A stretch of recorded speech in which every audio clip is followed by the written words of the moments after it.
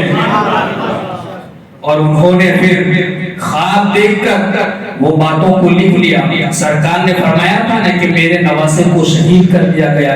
حضرت عبداللہ ابن عباس نے وہ وقت اور وہ باتیں لکھ لی. چنانچہ اس وقت ٹیلی فون کا زمانہ نہیں تھا, خطوط کے ذریعے باتیں پتہ چلتی تھی. لوگ اعتراض کرتے ہیں کہ صحابہ جنگ میں کیوں نہیں گئے؟ تو امام حسین رضی اللہ تعالیٰ عنہ جنگ کرنے کے لیے گئے ہی نہیں تھے. کیا کوئی 6 مہینے کے بچے کو لے کر جنگ میں جاتا ہے؟ کیا اپنے گھر کی عورتوں کو لے کر جنگ میں جاتا ہے؟ وہ جنگ کرنے گئے ہی نہیں تھے تو صحابہ جاتے کیوں؟ تو صحابہ پر اعتراض کرنے والوں کو سوچنا چاہیے. جب انہیں کربلا میں وہ واقعہ ہو چکا, مگر مدینے کے اندر 24 دنوں کے بعد خبر ملتی ہے. 24 دنوں کے بعد جب یہ خبر ملی, حضرت عبداللہ ابن عباس نے وہی لکھی ہوئی بات پھر نکالی, وقت دیکھا تو وہ وہی وقت تھا جو جس وقت انہوں نے خواب میں حضور کو دیکھا تھا, اور اسی وقت امام حسین کی وہاں شہادت ہوئی تھی. تو یہ تو ایک حدیث ہے, یہ صحابی کا نظریہ ہے کہ حضور کربلا میں رہ کر بھی مدینے میں ہو سکتے ہیں, اور صحابی کا عقیدہ ہے کہ حضور ہر جگہ موجود ہوتے ہیں, حاضر و ناظر ہیں. تو یہ صحابی کا عقیدہ ہے, تو ہمیں تو ہمارے رب نے حکم دیا ہے آمینو کما آمن الناس, ایمان لاؤ جیسے محبوب کے صحابہ ایمان لائے. تو صحابی کا نظریہ یہ ہے کہ حضور کربلا میں بھی ہیں, اسی لمحے میں مدینے میں بھی موجود ہیں. دوسری حدیث حضرت ام سلمہ رضی اللہ تعالیٰ عنہ, ام المؤمنین رضی اللہ تعالیٰ عنہ. اس سے پہلے ایک بات سن لیں کہ ام الفضل امام حسین رضی اللہ تعالیٰ عنہ کی چچی ہے, اور امام حسین جب بچپن میں چھوٹے تھے, شیرخوار بچے تھے, اس وقت آپ اپنی چچی یعنی ام فضل کی یہاں دودھ پیتے تھے. تو جب وہ دودھ پلا رہی تھی اس وقت سرکار دو عالم صلی اللہ علیہ وسلم وہاں داخل ہوئے. تو داخل جیسے سرکار ہوئے, ام الفضل نے بیٹے کو مصطفیٰ کریم صلی اللہ علیہ وسلم کی گود میں دے دیا.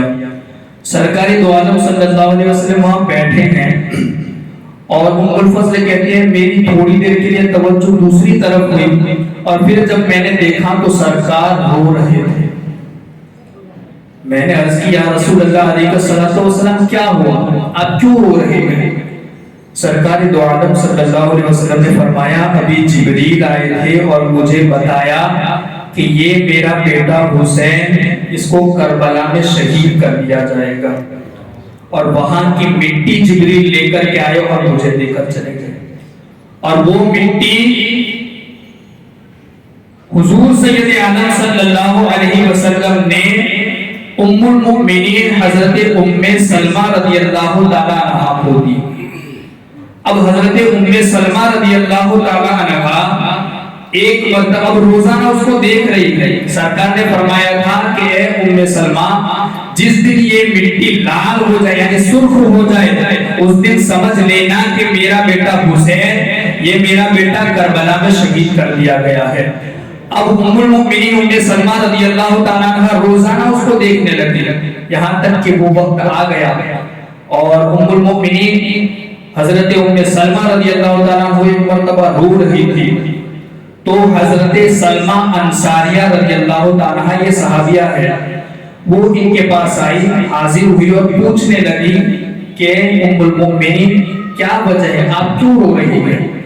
حضرت ام المؤمنین ام سلمہ رضی اللہ تعالیٰ عنہ نے فرمایا کہ ابھی میں نے خواب دیکھا, سرکار دو عالم صلی اللہ علیہ وسلم خواب میں تشریف لائے, اور انہوں ان کے جسم پر, چہرے پر اور بالوں پر گرد لگی ہوئی تھی. سرکار نے مجھے خبر دی کہ کربلا کے اندر حسین کو شہید کر دیا گیا ہے, اس لیے وہ رو رہی تھی اور وہ مٹی بھی لال ہو گئی تھی. اب آپ دیکھیں وقت ایک ہی ہے, مگر مصطفیٰ کریم صلی اللہ علیہ وسلم کربلا میں بھی ہے, مدینے میں بھی موجود, اور مدینے میں عبداللہ ابن عباس کے یہاں بھی ہے,